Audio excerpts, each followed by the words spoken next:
o'zimizga o'zimiz savol beraylikda. Alloh bizni bu dunyoga nima uchun keltirdi? Nima uchun yaratdi? Alloh siz bilan bizlarga nima uchun umr berdi degan bir savollarni o'zimizga beraylik.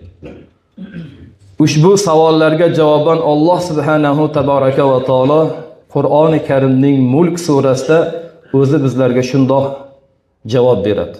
Astaizu billah. Allazi xalaqal mauta val hayata liyabluwakum ayyukum ahsanu amala. Sadaqallohul azim. Ya'ni sizlarni qay biringiz yaxshiroq amal qilishligingizni sinashlik uchun sizlarga o'lim va hayotni berdim deyapti Alloh taolo. Demak, bu dunyoga nima uchun keldik? Alloh siz bilan bizlarni nima uchun yaratdi? Mana Robbimiz o'zi javob beryapti. Bilmasak.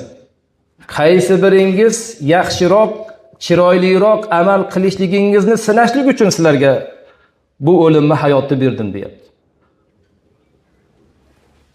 Shuning uchun azizlar, imkon qadar umrimizda yaxshi amallarni, chiroyli amallarni qilib olishlikka harakat qilaylik.